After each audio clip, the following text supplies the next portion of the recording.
Yeah, so we're going to do a little NC State preview, and we've got some good friends joining us that are in the College Huddle with us. We have got Evan from the Red and White podcast is going to be joining us. Evan, how you doing, man? I'm good, fellas. Thanks for having me. Oh, thank you for joining us, man. We got to talk a little bit back earlier about some basketball towards the end of the season. NC State had a fantastic run there towards the end, but now we get to talk about some football, and I can't be more excited about it. Yeah, it should be fun. We've had a good year in all things. Started off football a little slow, but we'll get there. Yeah. So, NC State, you brought that up right there against Western Carolina. They did start off a little bit slow. You end up getting the win there. What were some of your overall thoughts from that game? Yeah, not great. For being honest, it was not impressive. It was not what anybody was expecting. But at the same time, and I went over this on our pod, I won't rattle off all the stats, but Dave Doran has not done well in season openers. And I mean, they've won most of them, but they haven't performed well. We had this thing last year. I was thinking about it while listening to y'all talk. Last year against UConn, right? We started slow, and we actually had the whole game was not great. It was very similar to our first half here. It took us about 4 or 5 games to finally settle in and actually start playing. And we finished the back half of the year pretty good. Won 6 in a row until the bowl game. Went 9-3. This year didn't take us 4 games. I thought the second half was a lot better than the first half, and I honestly think it wasn't an indication of what this team is. I think it was more of an indication of, hey, they've been looking forward to Tennessee for 6 months and just looked right past Western Carolina, weren't really focused, which is kind of why they were sloppy. And yeah, I mean, I just don't think it was a great indication, and maybe that's just being optimistic, but I expect better this weekend. Next weekend. No, right on. No, right on. I do want to talk about. Look, I ain't here. I didn't really watch the game completely, but me and the boys, we play a little bit of college fantasy, and y'all got a dog on the offense at wide receiver, and I'm not even going to try to pronounce that last name, but I just feel like a dude's something to be reckoned with, and something just everybody should be taking seriously, even if they don't really pose a big threat, at least in the first week of the season, as far as scoring a lot of points. But tell me a little bit more about him. How long he's been with the program? Is this kind of what y'all expected out of him this year? Yeah, Casey Concepcion is who you're referring to. It's first team sir. Freshman All-American last year, first team All-ACC. He was everything for us. He was our entire offense. He was our leading receiver. He was our leading rusher. And if he had thrown more pass attempts, he probably would have been our leading passer too. I mean, he was literally everything. And it took them, like I said, we started playing better in the second half of the season, and that's when they realized, hey, he's the best player in the field. Get him the ball, right? And it sort of played out like that in this game, where in our past game against Western, where we had some guys dropping balls and looking not kind of interested. I don't really know what it was, and when they needed something, they went to him, and he delivered. I mean, he had 3 touchdowns in this game. I didn't expect him to have the volume he did this game, just because we added so many options this year in the offseason that I thought it would spread around a little bit. But again, he's a safety net. When you need something, they came back to him, and he's unbelievable. And he was not expected to be this good out of high school. I mean, he was highly rated, but he was like our 4th wide receiver on the board. And for NC State, it's not like Tennessee. We're not fishing in the same ponds where you guys are pulling 5 stars. It wasn't like he that. Was not super. I want to make that. Super, that's like 2 years ago. On board. Yeah, no, that's fair. But he's been phenomenal, and he's everything. He can do it all, and he's so reliable. And one of the ACC guys called him. They compared him to Percy Harvin. I don't think he's got the top end speed of Percy Harvin, but he's that dynamic of a player. Like he finds a way to make you miss. He does all the good things. Yeah, he's everything to us right now. And Skylar, a guy that I compared him to, it's one that we know, and honestly, NC State fans probably know just because of what he did to NC State last time they played. Cordell Patterson. Don't say it. You would, yeah, I was gonna say you would. My man looking like he's playing EA College Football 13 or whatever year. Oh, dude, I was at that game, and we were amped up, and David Emerson was our All-American corner. And he bit on every double move Patterson threw at him, and just could not. It was God. That's a The problem nightmare with for Patterson real. is he'll give you a double move, but then he'll give you a triple and a quad, and then he'll give you That guy was That he was a dude- nightmare. He's a nightmare fuel is what they say. Yeah, and he's still playing in the NFL right now. Honestly, I don't know how, Right. dude. That Does guy everything just like he was doing at UT. exactly. Yeah, But it sounds like y'all kind of got that guy too. So Yeah, We that's do. the Yeah, kind of I mean guy it's that he a good reminds me of. comp. Yeah, Yeah. it's a good comp. He's probably not as big as Cordarrelle, but he's every bit as dynamic. Yeah. that's a good one, Michael. Yeah. So, a question I have for you is, because in that game against Western Carolina, and you mentioned it, could it be just kind of sleepwalking a little bit, kind of looking ahead to Tennessee, whatever? Has the offensive line been a little bit of a concern through fall camp? Because it looked like Western Carolina did get a little bit of push throughout the night during that game. We did absolutely nothing offensively to, and I know they didn't want to put anything on film, and they felt they could just basically do the basics and push past Western. And honestly, pass protection was really good. They graded out from PFF as the highest pass protection in week 1, right, across the country. They were 94.6. Running the ball, abysmal. Like I don't know what the difference is, and it's mostly short yardage situations. We have a tendency to put in some undersized tight ends and undersized fullbacks and try to run, 22 set, and it's just, if you go back and look at the film, just unsuccessful every time. So I'm hoping they don't do that. Hoping they were just kind of experimenting with Western Carolina. The offensive line itself, having gone back and watch it, I don't think it was as bad as we thought. And then obviously PFF grade for the passing, it was actually really good. The run game has to be better, right? But this has been a story we've been dealing with for 5-6 years now under Dave Doran. Just the run game is not what we expect it to be every year. We thought adding Jordan Waters from Duke, proven back with proven production, would be the difference. And even he started out slow. He looked sluggish. I'm not sure what it was. Late in the game, he ran much better, held onto the ball. It was hard to tackle, hard to bring down. But early on, man, just in short yardage situations, just very odd, their inability to run. And I don't put it on the offensive line. I put it more on the scheme and kind of who they're rolling out there, to be honest. Right on. So I kind of want to shift a little bit of the talk kind of to the matchup. Tennessee, NC State, neutral grounds, which I think both fan bases are going to travel very well to this game. What are some of the things that maybe from week 1 to week 2, obviously great teams make those big leaps from week 1 to week 2. What are some of those leaps that you're hoping that NC State can make, even though they're facing obviously a tougher opponent in Tennessee? That's a good question, man. I honestly, I want to see them clean up the dumb stuff. All right, we've had a bunch of dumb stuff. We had a touchdown call back because one of our linemen was blocking somebody downfield. I mean, it was nowhere part of the play. Just absolute ridiculous. It's a stupid rule, first of all, but it's absolutely ridiculous that he was doing it. He was just up in his grill, and he just plowed the guy 10 yards down the field, and they called a ineligible downfield, pulled it back. Right. We had some ball control issues, just not being sound with running the rock and holding on to it. And then Grayson McCall just needs to settle down. He admitted in the post game that he was kind of amped up. He was a little nervous. Being his first game back in a while, first game for NC State, first game at Carter Finley in front of 60,000. Like he wasn't as sharp as what you expect, but going into it, and I said this on our post game pod, like I don't expect, he's got enough on his resume that I'm not worried about him. He's like the 7th or 8th thing I'm worried about on my list. There's other things that I want them to clean up. I want them to play more sound. I want them to hold on to the ball. And then, honestly, defensively is what worries me the most. Tennessee's got a high-powered offense, athletes all over the field. We are breaking in some new. I think he just completely cut out there, but I think what he's getting at is he's seeing, there he is. Some of the mismatches, right? I was just going to continue. You broke out there for a second. Yeah. No, you're good. Yeah. I think more on the defensive side of the ball is what I want to see, right?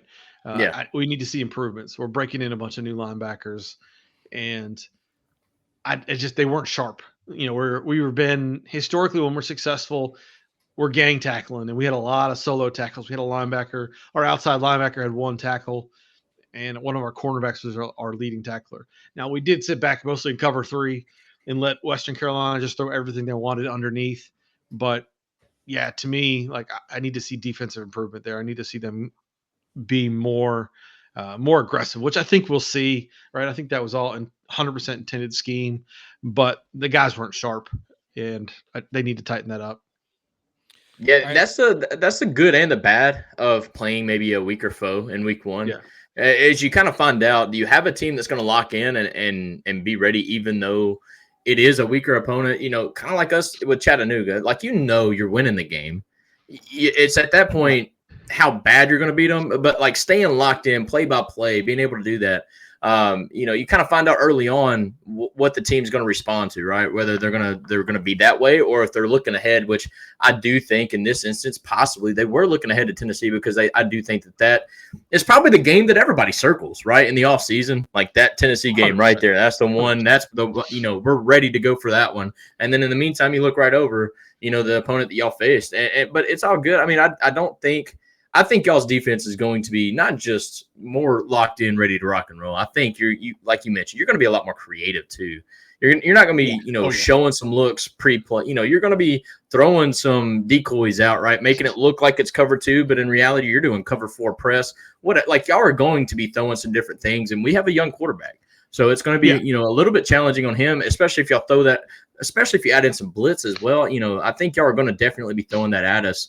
And I'm not putting a lot of stock into week 1, especially that game week 1, because I don't think that's the NC State we're going to be seeing here next week. Yeah, 100%. No, and I agree. Like the difference to me is, obviously Tennessee was sharp. I watched the first half, turned the game off. It was manslaughter. But the difference to me is Tennessee's got the athletes where they can cruise and just blow people out. Right? We're not there yet. We're not a big program. We're getting better. The foundation's been laid, and each year they're making kind of incremental improvements, but we're not on that level that we're just going to roll out of bed and beat somebody 69-3. Like, I don't care who it is, especially not a top end FCS team. I mean, Western Carolina led the nation in 7 offensive categories last year. So they returned pretty much everybody. So they know what they're doing, right? They schemed it up well, and they schemed up what we were doing. But yeah, we didn't bring any edge pressure. Tony Gibson loves to blitz his corners, loves to bring the safeties up. Didn't do that at all against Western, but we will 100% be doing that this week against Tennessee. Like that's just how the defense operates under Gibson. That's where the pressure is going to come from. Yeah. So we've got a fantastic question here from one of our viewers, Robert Mackenberg. He's a day one viewer of us. As an SEC fan who doesn't follow the ACC closely, what are some of the expectations from the fans for the Wolfpack? Going 9-3 last year, are they expecting an appearance at the ACC championship this season? Yeah, really good question. I think Thank you, Robert. we have leveled up our expectations sort of every year, and I think this year, now one of the first years without divisions, it's right for us to finally get over the hump and make the ACC championship game. I think our schedule sets up. It's a super easy schedule. We can lose this game. Doesn't mean anything to us. Exactly. But from a league perspective, everything is set up for us to make the ACC championship game. And I actually think we match up pretty well with whoever's going to be there. Although Miami looked really good, as one of your chatters pointed out earlier. But yeah, I think we've leveled up our expectations, and it's leveled up our roster too. This offseason, we hit the portal well. They brought in a ton of talent to fill in positions of need last year. Last year, we were underwhelming at the skill positions, just dramatically everywhere, all of them. We had one player, like I said earlier. We just had one guy that would do it all. But this year, we brought in a bunch of new talent. We got a couple high school recruits, highly rated high school kids. We brought in Noah Rogers, a former 5-star from our area, from Ohio State, who wasn't getting on the field, he's unbelievable, but just couldn't get on the field at Ohio State. Who can blame him there, right? Yeah. Jordan Waters, we brought in from Duke, a proven running back. We've kind of developed some other guys behind him. So they're kind of building up the positions that we didn't have before. And then Justin Jolie from UConn, absolute freak at tight end. And I think he actually torched y'all last year too. He's that good. Yeah. Even for, playing at UConn, he was just that good of a player. So we have a ton of options on offense. and that has helped level up all of NC State fans' expectations. The defense, replacing Peyton Wilson, one of the best, if not the best defensive player in the country last year. It's going to be a learning curve, and how fast can they get over it? Because we got Tennessee, we got a scrub, and then we got Clemson. So they need to figure it out. But I think it has changed our expectations. I think our program is slowly evolving upwards in the direction that we all want to see. So yeah, I think to answer his questions, I think the expectations are at least 9-3, and making the AC championship is probably baseline for a lot of people. I want to quickly point out, Florida tends to make a lot of teams on the first game of the season look really good. If you haven't found out, I love to hate on Florida. Look, I'm serious. Utah, right? Look, they lost to Utah, and Utah wasn't really anything impressive. Now they did lose a quarterback there in that state, but anyways, I digress. But I will say this: I think the opportunity's there for NC State. You look at other teams across the ACC. Wasn't a wow factor by any chance in week one. I mean, you look at Clemson. It's Clemson. Dabo, unfortunately, his lack of being able to adapt to the modern college football era. Right. He's still stuck in 2015, 2016. He's not adapting whatsoever, and I think that's going to be the death of his coaching era. You look at Florida State, all the hype after last year, getting kind of snubbed in the playoff, and then just dropping an egg. I mean, not literally, but like just falling in week one or week 0, technically, to Georgia Tech. We'll see what they have in store Monday night. They play on a Monday, don't they? They have the wackiest start to a season whatsoever. Playing a week 0, then playing on a Monday of week 1, and now you got short rest for week 2. But either way, I think the opportunity for NC State is absolutely there. And what I will say about y'all's athletic department, which I don't know a ton about, but I can just see from a national perspective, we've seen it firsthand. Other teams in the athletic department help build the rest. Yeah. So when you have a basketball team that does what they did last year or this, a couple months ago, you're going to see that help improve everybody else at the program. I mean, whether you see it in the baseball team, whether you see it in the football program, the soccer program, it doesn't matter. We've seen it firsthand at Tennessee. Rick Barnes has kind of been our steady weight at, as far as keeping a program up. And then you've seen Tony Vitello finally come through, getting the World Series win. And now you're starting to see that pay off even in the football landscape. And so, what NC State's doing in other sports as well as football, I mean, it's not like y'all are in the dumps in football either. It's just y'all haven't gotten over the hump to get to the ACC championship. And I think y'all have at least laid the foundation there. I think if y'all get the right pieces, and who knows, maybe y'all get the right adjustments this year. And y'all, I mean, you talk about a week 1 performance that was underwhelming, right? It takes me back to our Hendon Hooker days against Pitt, where we had to take an overtime to beat a team like Pitt. Right. And then we turn around and beat Bama 1 month later. So, by all means, you win. The coach gets to take that and do the coaching. And now you go and attack Tennessee and throw the whole playbook at Tennessee, by all means. Yeah, honestly, I think that's maybe it's the fan justification in my head. And our conversation on our side has been, maybe it was a good thing, right? It was a good thing to get kicked in the balls and come out and have to respond. So you're not arrogant going into Tennessee and then get kicked in the balls by Tennessee, who's got much better athletes than Western Carolina, right? I mean, I think this is exactly what this team needed from that standpoint. And I expect a better performance against Tennessee. And Vegas does too. Y'all are only 6-point favorite. I thought that would have been 10. I think it'll probably go to 10 at some point. It's gonna I may or may not have put my house on that 6.5, but I don't blame you. That's what I told my friends. I was like, take Tennessee to cover a touchdown, and if they hit 10, take them back to hedge on the other side, right? I mean, right on. Yeah. But so a question I have for you: North Carolina State wins the game if they make it difficult for Nico, which I think they will. If they get it together offensively, I in the way what I mean by that is, like, Robert and I can come up with some crazy stuff, but he also can outthink himself, right? Trying to be the smartest guy in the room and come up with some crazy stuff. I think State's got the athletes to run with with Tennessee, but at least in the short term, they have to be disruptive to the Tennessee offense. They have to make Nico second guess where he's supposed to go with the ball. And I think they will. I think they're going to disguise coverage. They're going to move guys around. It's just what we're known for. I think it's more on the defensive side of the ball. They've got to make it hard for Tennessee to, we can't give you 90 snaps and 69 points, 714 yards of offense. Yeah. Or 18 yards of offense. That's ridiculous, right? They can't do that. I think it's going to go. Hey, you can read that again if you want. That's good. No. I'm not talking about into existence. Yeah, so they just need to make it hard for Nico, and then that gives us a chance. I think Grayson McCall will settle down from what we saw in Carter Finley Thursday night. I think he will lean on Concepcion. I think he'll lean on Noah Rogers. And, I think we'll see a better performance on our side. But defensively, I think we've got to slow down. Do you mind if I answer that, Michael? And I want you to answer it too. Yeah. Like, I get nervous about NC State if we go into second quarter, if we go into halftime, and they're keeping up touchdown for touchdown. Yeah. At that point, I get a little nervous because we have a true freshman quarterback, and I know he's going to make a mistake at some point. Mm-hmm. Like, I have that in the back of my mind. He's going to, because the dude's been literally perfect so far in his first two starts in the bowl game and then in this game.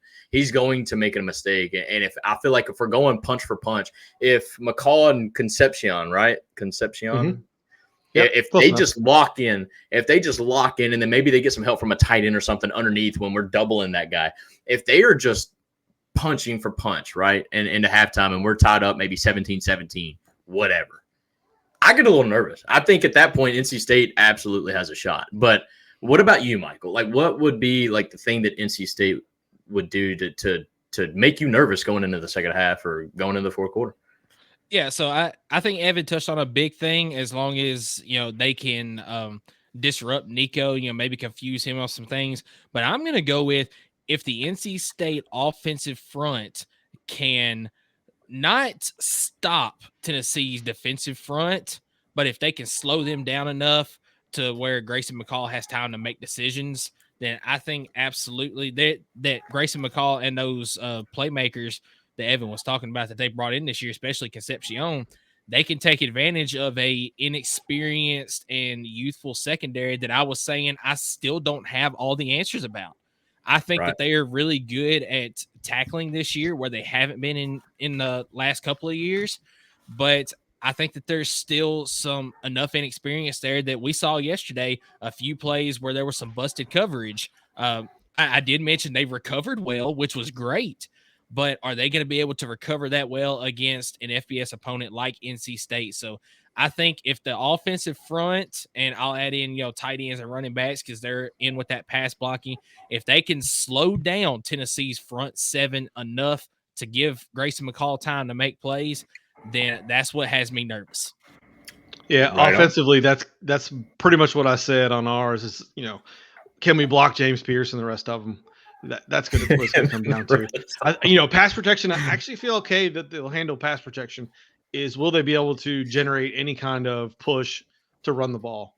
And then if not, how are they going to counter that? And to further that point on the pass pro, I want to see McCall step up in the pocket because I do think our edges are going to get downfield. I think that's just inevitable.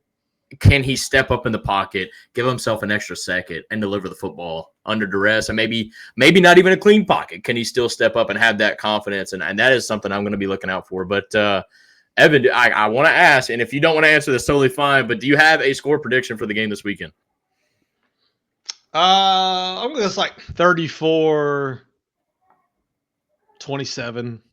something like that. I think Tennessee probably wins. I think we put up a fight, but a lot of people on our side are confident, but it's just a tough matchup for us. I think Dave Dorn's never won in Bank of America Stadium. Weirdly enough, that's a stat I didn't know. So yeah, we got some random stats. Yeah, I think the Charlotte should be a home game for us, but I would like to see them perform a little better, but just. Not a thing we've typically done well is punch up, out of conference especially. But you mentioned it earlier. You mentioned it earlier though. This game would be huge for you guys as far as the college football playoffs go. but it doesn't hurt you as far as the ACC goes. You can take this game here and build that into something for the ACC.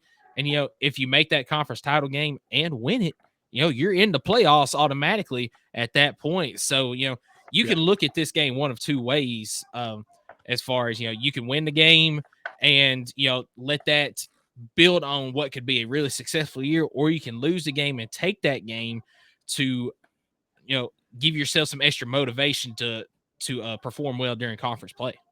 Yeah, it's a perception game for us, right? I mean, I think that's how a lot of our fans are looking at it. They want to be able to punch with Tennessee and not get blown out, right? I mean, I think. Yeah. I think you're totally right. I was gonna say, like, if you go into halftime, kind of the same. And like my score prediction. There he is. He's back. We lost you there for a little bit, but yes, we got you on the whole punch for punch thing, and then that's when it cut out again. Yeah, But, like I think it's a perception game for us. Yeah, it's like a measurable game. You want to see where you're at. Like, Tennessee is back-to-back top 20 program. NC State's right there with us, but obviously there is a roster talent gap, and this is a chance for NC State to kind of prove how well they can handle that type of comparison. See if they can hold on. Because I do think NC State will give us problems. I think it's inevitable. We play terrible on week 2. Like that's our thing. Like, I don't know why. Sometimes we squeak out a win, but it won't look pretty whatsoever. But no, Michael, I'm gonna let you kind of wrap up this thing, brother. I appreciate Evan. Thank you so much for coming on, brother. Anytime, fellas. Yes, so Evan, you want to tell the folks where they can find you? Yeah, Twitter at Red White Podcast is the best place to find anything we put out there. It all goes through there. That'll bring you to our website, podcast, YouTube channel, all those things. They're all about the same.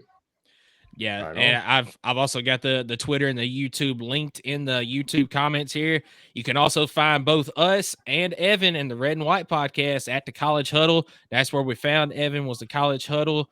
You can check out all, I believe it's 73 schools that are represented in FBS right now at thecollegehuddle.com.